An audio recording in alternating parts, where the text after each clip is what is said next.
Olá, meu querido, bom dia, boa tarde, boa noite, tudo bem? Graças a Deus. Meus queridos, eu estou aqui com um estudo e é muito importante, né? Gosto de buscar, não é, no computador, nas redes sociais, ali nos institutos de informações, não é? E eu gosto de copiar e depois eu mando a minha esposa imprimir. E eu imprimi um estudo muito importante, muito maravilhoso, falando sobre o catolicismo, não é? Porque muita gente às vezes não sabe, né? Não buscam um entendimento, conhecimento. E aqui eu vim trazer esse estudo aqui, ó. É muito importante para nós. O catolicismo romano, eu vou ler o que eu, não é, pesquisei e imprimi. O catolicismo romano, que é vertente do cristianismo, é mais disseminado no mundo, não é? O catolicismo é a religião que tem maior número de adeptos no Brasil. E ela baseia-se na crença de que Jesus foi o Messias enviado à Terra para redimir a humanidade e restabelecer o nosso laço de união com Deus. Daí o Novo Testamento ou a Nova Aliança. Um dos mais importantes preceitos católicos é o conceito de trindade, ou seja, do Deus Pai, do Deus Filho, Jesus Cristo e do Espírito Santo. Esses três na linha do catolicismo. Esses três séries seriam ao mesmo tempo um e três. Na verdade, existem os chamados mistérios principais da fé, os quais constituem os dois mais importantes pilares do catolicismo. Eles são, primeiro, a unidade e a trindade de Deus, a encarnação, a paixão e a morte de Jesus. O que muita gente não sabe também é isso aqui, ó. O termo católico significa universal, não é? E a primeira vez que foi usado para qualificar a igreja foi no ano 105 depois de Cristo, numa carta de Santo Inácio, então bispo da igreja em Antioquia. No século II da era cristã, o termo voltou a ser usado em inúmeros documentos, traduzindo a ideia de que a fé cristã já se achava disseminada por todo o planeta. No século IV depois de Cristo, Santo Agostinho usou a designação católica, abrindo aspas, fechando aspas, católica, para diferenciar a doutrina, entre aspas, verdadeira das outras seitas de fundamentação cristã que começavam a surgir. Mas foi somente no século XVI, mais precisamente após o Concílio de Trento, que aconteceu em 1571, que a expressão, entre aspas, Igreja Católica passou a designar exclusivamente a igreja que tem o seu centro no Vaticano.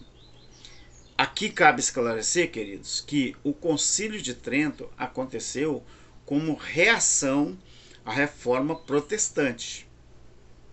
A Reforma Protestante ela aconteceu em 1517, no dia 31 de outubro de 1517. E muita gente sabe da história, né? Através de Martinho Lutero. Então, cabe esclarecer que o Concílio de Trento aconteceu como reação à reforma protestante incitada pelo sacerdote alemão Martinho Lutero, que ele era, né, considerado sacerdote. Em linhas gerais, nós podemos afirmar que o catolicismo é uma doutrina intrinsecamente ligada ao judaísmo. Agora presta atenção, é uma das coisas que eu mais estudo é sobre isso. O seu livro sagrado é a Bíblia, dividida em Velho e Novo Testamento. Do Velho Testamento, que corresponde ao período anterior ao nascimento de Jesus, O catolicismo aproveita não somente o Pentateuco, que são os livros atribuídos a Moisés, né? O Penta, que vem de 5, né? Penta é 5. Então, os 5 livros de Moisés. Então, o que acontece?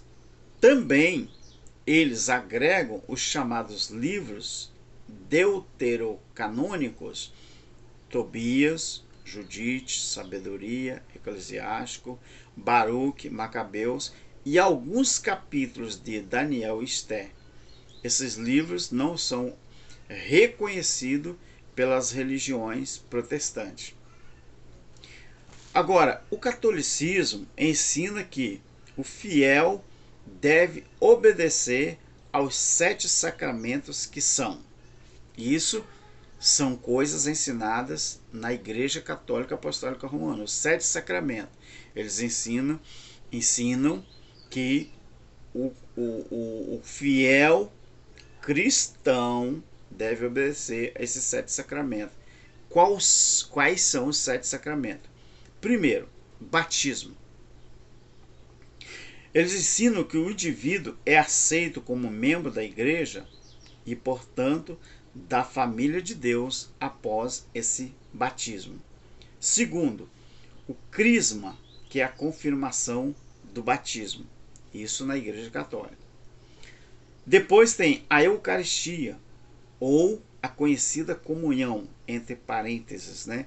Ocasião em que o fiel recebe a hóstia consagrada, que é o símbolo, não é, do corpo de Cristo. Haja vista, não se esqueça que o cristianismo de hoje, ou o catolicismo, é a vertente do cristianismo, tá? Então, para você entender sobre a Eucaristia, que, entre parênteses aqui, é a comunhão, que nessa Eucaristia, essa hóstia, representa para eles o corpo de Cristo. Outra coisa, o arrependimento ou confissão é o ato em que o fiel confessa e reconhece seus pecados, obtendo o perdão divino mediante a devida penitência.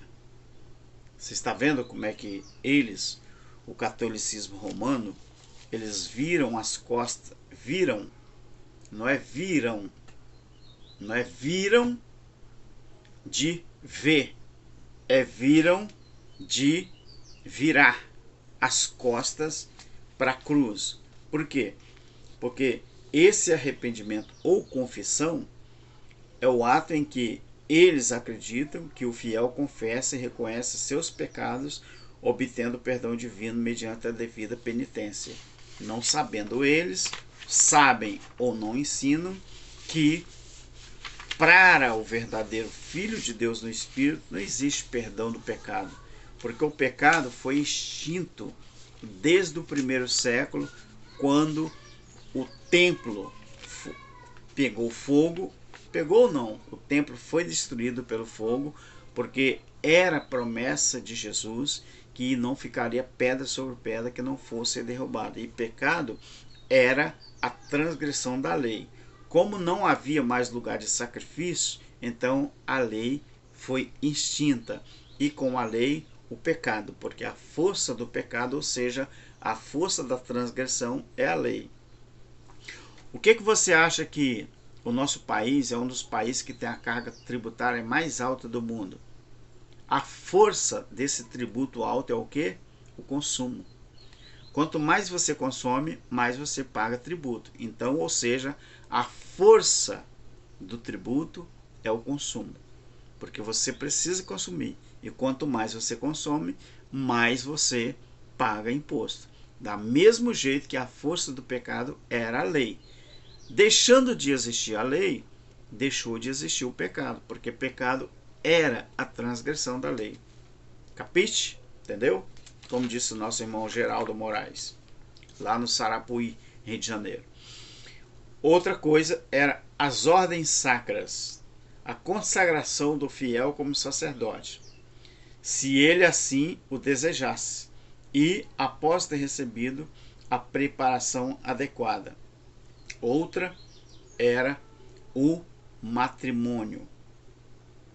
que era o casamento. Então, como eram 7, não é? Eram 7, não é? Sacramento. Nós temos batismo, crisma, eucaristia, arrependimento ou confissão. Nós temos o matrimônio, a extrema-unção. O que seria a extrema-unção?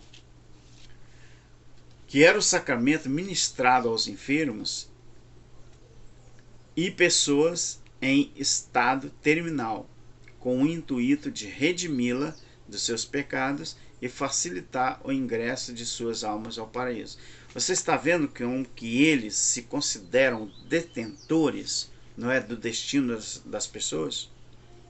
Ou seja, se você não sabia disso, fica sabendo que entre os 7 sacramentos da Igreja Católica está a extrema-unção, que eles fazem esse sacramento ministrado aos enfermos e às pessoas em estado terminal, com o intuito de redimi-las dos seus pecados e facilitar o ingresso de suas almas ao paraíso. Ou seja, o sacrifício de Cristo para eles foi em vão.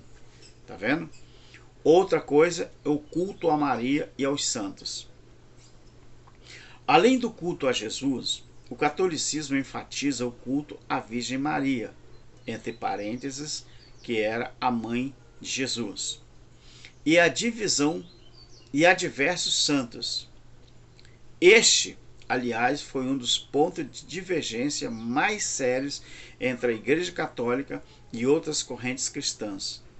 Para os evangélicos, por exemplo, a crença no poder da Virgem e dos santos enquanto intermediadores entre Deus e os homens constitui uma verdadeira heresia. No entanto, os teólogos católicos diferenciam muito bem a adoração e a veneração. Eles explicam que na liturgia católica somente Deus é adorado na pessoa de Jesus, seu Filho unigênito. O respeito prestado à Virgem Maria e aos santos, entre parênteses, estes últimos, pessoas que em vida tiverem uma conduta cristã impecável e exemplar, entre parênteses, não constitui um rito de adoração. Mas vale ressaltar, queridos, que o processo de canonização que consagra uma pessoa como santa, entre aspas, é minucioso, estende-se ao longo de vários anos e baseia-se numa série de relatos, pesquisas e provas testemunhais. Agora vamos falar sobre o céu e o inferno na visão do catolicismo. O céu e o inferno, na visão deles. Presta atenção nisso aqui. A recompensa máxima esperada pelo fiel católico é a salvação de sua alma, que após a morte adentrará o paraíso e lá gozará de descanso eterno, junto de Deus, Pai, dos santos e de Jesus Cristo. Dá até nome de religião isso aqui, né? No caso de um cristão morrer com algumas contas em abertas, entre aspas, com o plano celestial, ele terá de fazer acertos. Olha aqui a aberração. Que talvez incluam uma passagem pelo purgatório, espécie de reino intermediário, onde a alma será submetida a uma série de suplícios e penitências, a fim de se purificar. A intensidade dos castigos e o período de permanência nesse estágio vai depender do tipo de vida que a pessoa levou na terra. Isso na visão deles sobre céu e inferno. Mas o grande castigo mesmo é a condenação da alma à perdição eterna, que acontece no inferno. E para lá que, de acordo com os preceitos católicos, são conduzidos pecadores renitentes. Não é remitentes com M, é renin com N, renitentes. Um suplício e tanto que jamais se acaba e inclui o convívio com Satangos ou o Cabruco, o Senhor das Trevas, a personificação de todo mal. Mas quais são, afinal, os pecados? Na linguagem deles, pecar é não obedecer aos 10 mandamentos de Moisés, incorrer num dos 7 pecados capitais, e 7 pecados capitais esses que eles criaram, e desrespeitar os 5 mandamentos da igreja ou ignorar os mandamentos da caridade. Os 10 mandamentos, eu e você sabemos qual é, né? Então, os 10 mandamentos da lei de Deus, eu e você sabemos qual é, né? E amar a Deus sobre todas as coisas, não tomar seu santo nome em vão, guardar para eles, né, domingos e festas, honrar pai e mãe, não matar, não pecar contra a castidade para eles, não furtar, não levantar falso testemunho, não desejar a mulher do próximo, não cobiçar as coisas alheias. Os 7 pecados capitais na Igreja Católica são gula, vaidade, luxúria, avareza, preguiça, cobiça e ira. Os mandamentos da Igreja Católica são participar da missa nos domingos e festas da guarda. Está vendo que eles têm mandamentos? Confessar-se ao menos uma vez ao ano, comungar ao menos pela Páscoa na ressurreição, santificar as festas de preceito, jejuar e abastecer-se de carne conforme manda a Santa Igreja, a Santa Amada Igreja. E os mandamentos da caridade são: amarás o Senhor teu Deus de todo o teu coração e de toda a tua alma e toda a tua mente. Amarás o teu próximo como a ti mesmo. Então esse aqui é um estudo que eu fiz sobre o catolicismo romano. Eu tenho vários estudos que eu fiz, né? Mandei imprimir, mas hoje eu trouxe para você esse aqui. Mas eu vou trazer mais, tá?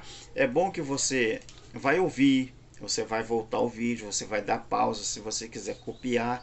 Quem sabe você num grupo de amigos, um grupo de família aí, participa, você poderá copiar e até pesquisar também, busca na pesquisa, né? Pega o PDF, né? Você salva em PDF e depois você manda imprimir. Quem sabe para você dar estudos, quem sabe você tem vontade de abrir um canal nas redes sociais aí e dar estudo, tá bom? Esse que eu trouxe para você é sobre o catolicismo romano. Deus abençoe, tamo junto, tchau!